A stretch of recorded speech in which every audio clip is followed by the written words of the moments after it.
For over a decade, Apple's been taking over the world, selling more phones than any other brand, pushing tablet sales to new heights with the iPad and proving that it can create iconic products even in completely new categories like wearables. But despite this seemingly endless innovation, it seems like Apple could be running out of road. In recent years, they've started focusing on services, which hasn't exactly been a home run, but also haven't had a hit product since the iPhone is maturing. There are only so many ways to change a phone before you just end up with a new name, and reinventing the wheel is not really Apple's style. And while the Mac did get a huge overhaul recently, no one seems to care because it's still basically the same thing. It looks different, sure, but fundamentally it's just an Intel or now Apple Silicon machine that runs macOS. This is a problem for Apple.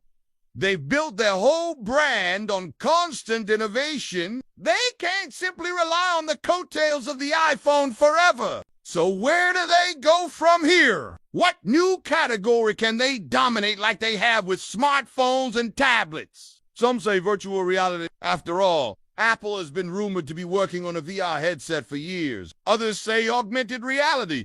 Given that Apple's been busy rolling out AR kits to developers and integrating AR features into then there is the somewhat controversial notion that Apple's next big thing will be a car, or more specifically, an autonomous car. These wild theories have circulated for years, but have picked up steam after Apple announced their Project Titan team was being But if Apple does want to take over a new market, they shouldn't make a car, at least not right away. Instead, Apple should focus on trucks. More specifically, Apple should build an electric pickup truck. It might sound weird, but the timing couldn't be better. Trucks are becoming electric. Rivian just went public with an $86 billion valuation. Tesla is doubling down by building a dedicated truck, and GM is partnering up with Honda to make their own electric pickup. There's never been a better time to enter the market. And what better way to break into an industry than with a super premium product that justifies a high price tag? That's how Apple operates. And that's exactly what they did with the original iPhone. Sure, there were plenty of smartphones in 2007, but they were either too expensive or too cheap. Apple came in and changed everything with a premium device that cost more than most, but was worth every penny. And this exact strategy can be applied to the pickup market today. The first step is to find the perfect competitor. And in this case, that would be the Rivian R1T. It's the first modern electric truck and comes with a starting price of $73,000. But don't let that fool you. Most buyers are paying well over $80,000 once you factor in all the added options. And that's precisely why Apple could come in and steal customers. If they made a fully loaded electric truck with all the latest technology, people wouldn't bat an eye at a $100,000 price point. In fact, some truck buyers already spend that much on luxury SUVs. So a $100K electric pickup isn't crazy. And if Apple pulled it off with the same level of quality and design as their cars, they could easily sell 1 million units per year. For perspective,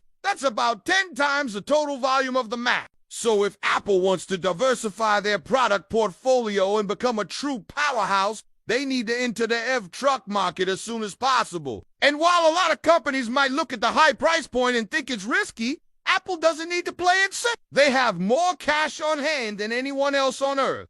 And making a money-losing product is literally never a worry for them. They can afford to lose billions on a new product for years without risking the business. I mean, hell, they spent $10 billion on VR just to kill it before it even got off the ground. So betting big on a new category isn't something that Apple should avoid, especially if there's evidence that the market is growing. That's exactly what we're seeing in China, wherever trucks are having a moment. Companies are hopping on the trend to reduce emissions and costs and increase efficiency. For example, Chinese EV startup Xiao's recently partnered with Amazon to supply 10,000 electric delivery vans. Meanwhile, another EV maker named Candy has launched an electric pickup called the King Kong that starts at $45,000. Of course, those prices don't account for battery costs or subsidies, but the trend is clear. People are buying electric trucks in China, and Apple needs to be a part of that. Now,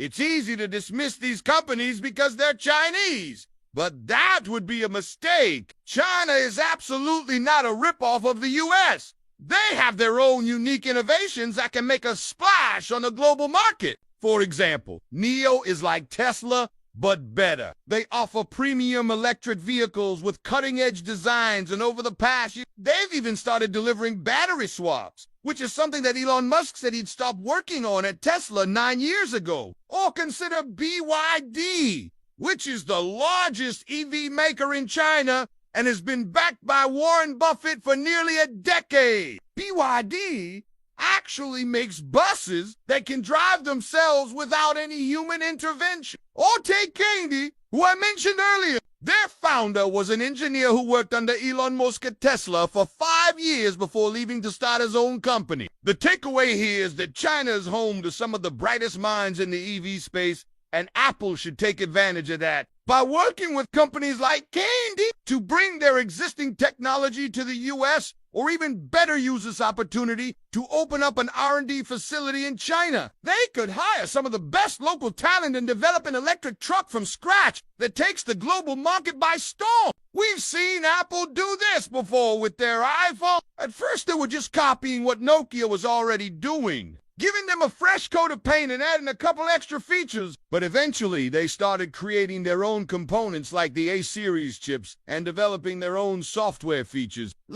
This ultimately led to the iPhone becoming an iconic American product. And the same thing could happen with a Chinese electric truck. Of course, none of this would be possible if Apple didn't fix one major issue: batteries. Despite all the advancements that we've made, batteries are still too heavy, too expensive, and still not good enough for long-haul trucking. But that's not going to stop Apple from trying. They've been hiring tons of battery experts recently and are rumored to be working on solid-state batteries, which would be a game-changer for the industry. Better yet, they're also reportedly working with China's leading battery maker, CATL, to improve their existing battery technology. The goal is to cut weight and cost while increasing range and charging speed. And if Apple successfully pulls this off, they'll have an unstoppable advantage. Batteries are the main reason that people are hesitant to switch to electric vehicles. Trucks are especially difficult because they require so much more energy to power and haul cargo. Having a cheaper, lighter, and faster charging battery would significantly shorten the time it takes to recharge, allowing drivers to work longer hours. It would also make the entire truck more efficient, allowing them to carry more cargo while reducing the amount of fuel they consume. So, if Apple wanted to revolutionize the trucking industry, making better batteries would be a great place to start. And that's how Apple could take over the world again. By creating an entirely new product category like they did with the iPhone, they can tap into a massive addressable market that currently doesn't exist. So far, we've only seen two: the smartphone and the tablet. Who knows? Maybe the next category will be electric trucks. Speaking of Electra, what's the most Electra thing about you? My answer is definitely my hairline. Anyways, besides that, I'll see you guys on the next one.